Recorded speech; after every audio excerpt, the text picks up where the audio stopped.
अस्सलाम वालेकुम दोस्तों, मैं हूं खालिद रज़ा और आप देख रहे हैं रज़ा इलेक्ट्रॉनिक्स यूट्यूब चैनल। दोस्तों, आज मैं आपको इस जूसर मशीन की रिपेयरिंग का एक ऐसा तरीक़ाकार बताने जा रहा हूं जिसके ज़रिए आप इस मशीन के स्क्रू को खोले बगैर इसकी रिपेयरिंग कर सकते हैं। जैसा कि आप यहां पे देख सकते हैं, इसकी कपलिंग जो है वो कटी हुई है।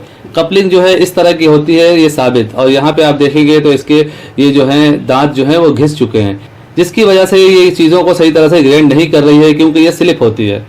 तो हमें इसकी ये कपलिंग को चेंज करना है। इसके अलावा आप यहाँ पे देखें, इसके जो बटन है, इसके जो स्विच है वो बहुत जाम है, स्विच काम नहीं कर रहे हैं। आप देख सकते हैं दोस्तों, बहुत ज़्यादा जाम होने की वजह से ये स्विच भी सही तरह से काम नहीं कर रहा। दोस्तों, ये मशीन बिल्कुल सही है, इसमें कोई फॉल्ट नहीं है, सिर्फ मसला ये है कि इसका ये कपलिंग घिस चुका है और दूसरा इसके स्विच जाम है। तो हम इस मशीन को खोले बिना इसकी कपलिंग को चेंज करेंगे और इसके स्विच को भी फ्री करेंगे। जूसर ब्लेंडर मशीन के स्विच जो है अक्सर गर्द गुबार जाने की वजह से, डस्ट जाने की वजह से जाम हो जाते हैं। तो उसके लिए हमें कुछ नहीं करना है, सिर्फ WD-40 का इस्तेमाल करना है। दोस्तों, ये WD-40 का स्प्रे है और इससे जो है लोहे के जंग वगैरह साफ हो जाते हैं। और जैसा कि ये स्विच वगैरह आप देख रहे हैं, इन सबको नरम करने में इससे मदद मिलती है। इसके अलावा इसके और भी काफ़ी सारे काम हैं। इससे आप अपने लैपटॉप वगैरह को भी साफ़ कर सकते हैं, इलेक्ट्रॉनिक्स आइटम को भी इससे साफ़ कर सकते हैं और इसकी कीमत 300 रुपये है। तो हमें सबसे पहले इसके स्विच को फ्री करना है। तो इसके लिए हम इस WD-40 को अच्छी तरह से हिलाएंगे और अच्छी तरह हिलाने के बाद हमें इन स्विचेस में ये WD-40 लगाना है।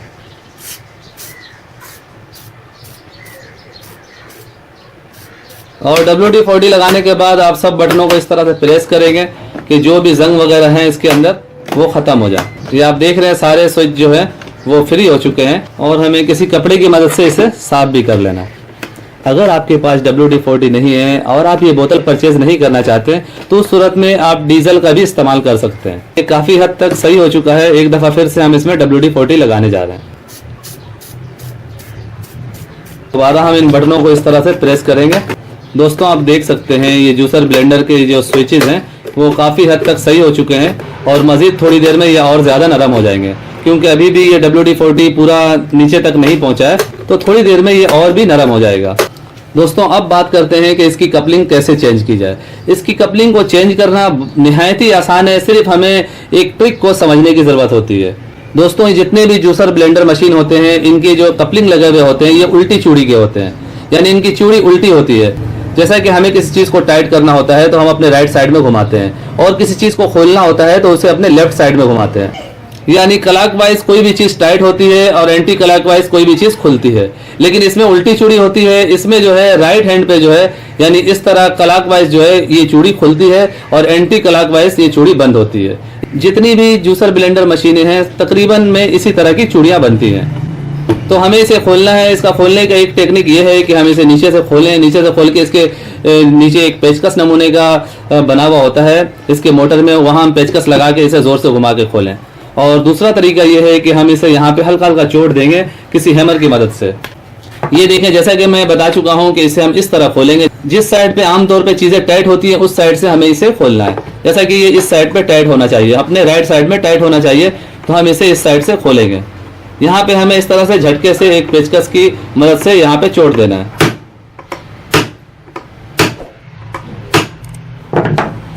दोस्तों, आप देख सकते हैं बहुत ही आसानी के साथ ये खुल चुका है।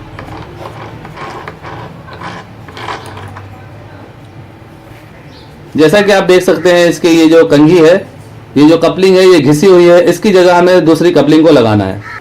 कपलिंग कई तरह के होते हैं। इनकी जो ये कपलिंग है, ये देखें, ऊपर चूड़ी और नीचे चूड़ी का ये फ़र्क होता है। कुछ उठे हुए साइज होते हैं, कुछ बैठे हुए साइज होते हैं। तो हमें इस चीज़ को देखना होता है कि इसकी चूड़ियाँ उठी हुई हैं या बैठी हुई हैं।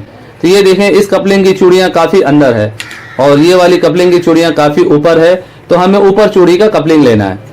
कपलिंग के भी कई वैरायटी हैं। आमतौर पे जो आपको मार्केट में कपलिंग मिलेंगे इस टाइप के, और इनकी कीमत 30 रुपये होती है। और जो अच्छी वाली कपलिंग होती है वो उसकी कीमत 60-70 रुपये होती है।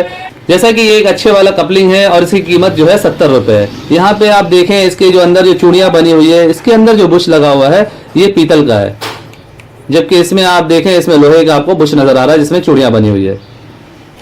तो इस तरह की कपलिंग आप लेंगे तो इसका जो कंघी का जो ये दांत है ये भी उठा हुआ है। इसे आप देखें, इसका कंघी का दांत जो है वो थोड़ा बैठा हुआ है। इस कपलिंग की ये जो दांत है ये जितने अच्छे तरह से उठे हुए होंगे उतना इसकी लाइफ अच्छी होगी, ये जल्दी घिसेगा नहीं, इसकी ग्रिप अच्छी होगी। यहाँ पे जैसा कि आप देख रहे हैं ये लोकल वाला कपलिंग है, इस कपलिंग को देखें ये भी लोकल वाला कपलिंग है। अगर हम इसकी चूड़ियों को देखें तो इसकी चूड़ी जो है इससे मैच हो रही है। ये चूड़ियों का हमें खास ख्याल रखना होता है। अगर हम इस चीज को ऊपर नीचे वाला जो हिस्सा है उसे हम नहीं देखेंगे तो ये कपलिंग जो है ये ज्यादा उठ जाएगा या ज्यादा बैठ जाएगा, जिसकी वजह से हमारा जो गिलास है वो सही तरह से नहीं बैठेगा। तो इसलिए इन चीजों को भी हमें देखना होता है। ये ऊपर वाला हिस्सा जो है ये थोड़ा बहुत साइज में छोटा बड़ा होने से चल जाता है। ये जो इसकी कंघी के जो बीच के हिस्से है वो एक जैसे ही होते हैं, लेकिन नीचे का जो ये चूड़ियों वाला सिस्टम है ये एक जैसा होना चाहिए, क्योंकि आपका जब चूड़ी ये सही होगा तभी जाके ये अंदर बैठेगा। दोस्तों जैसा कि मैं बता चुका हूँ ये दो साइज जो है ये लोकल वाले हैं, और ये जो हमारे पास एक अच्छे वाला कपलिंग है जो कि 70 रुपए का है, और ये 30 रुपए वाले कपलिंग है। तो मैं इसे नहीं लगा रहा हूँ, मैं इस वाले कपलिंग को लगाने जा रहा हूँ। जैसा कि आप देख रहे हैं काफी सारा डस्ट है, तो यकीनन ये डस्ट मोटर में भी गया होगा, तो हम यहाँ भी WD-40 का इस्तेमाल करेंगे। यहाँ WD-40 लगाने से ये फायदा है कि मोटर के अंदर तक ये ऑयल चला जाएगा, WD-40 चली जाएगी, और इससे जो है ये मोटर भी फ्री हो जाएगा। यहाँ पे आप मशीन वाला ऑयल भी डाल सकते हैं, जो कि सिलाई मशीन में जो ऑयल डाली जाती है उस ऑयल को भी यहाँ पे भी आप डाल के सफाई कर सकते हैं, या यहाँ पर भी डाल के आप इन बटन को फ्री कर सकते हैं। बारीक ऑयल का आप इस्तेमाल कर सकते हैं। जैसा कि हमने यहाँ पे WD-40 लगा दिया है और इसे सफाई भी कर दिया है, आप देख सकते हैं पहले की निस्बत ये काफ़ी साफ हो चुका है। एक दफ़ा फिर से मैं इसमें WD-40 लगा रहा हूँ।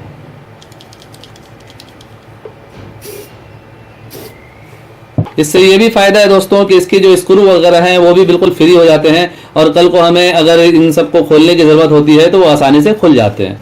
दोस्तों यहाँ पे आप देख सकते हैं इसकी जो स्विचेज हैं वो भी बिल्कुल फ्री हो चुके हैं।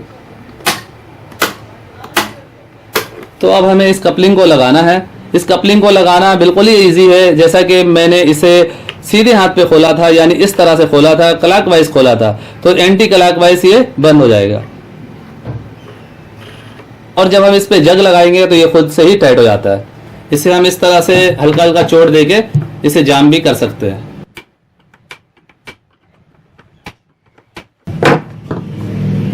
दोस्तों जैसा कि जूसर ब्लेंडर मशीन की रिपेयरिंग कंप्लीट हो चुकी है, और अब हम इसे चला के चेक करने जा रहे हैं। देखिए दोस्तों ये पुश का बटन है, ये सही तरह से पुश हो रहा है। एक नंबर ये है।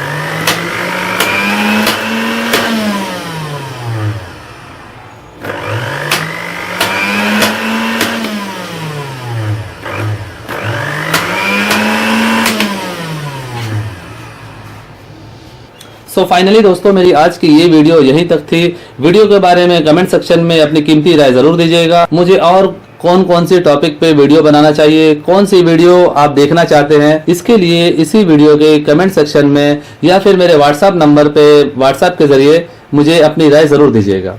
अपना बहुत सा ख्याल रखिएगा, दुआओं में याद रखिएगा। वीडियो को लाइक भी कर दीजिएगा, दोस्तों को भी शेयर कीजिएगा। चैनल में नए हैं तो चैनल को सब्सक्राइब कर लीजिएगा। मिलते हैं नेक्स्ट वीडियो में। अल्लाह हाफिज।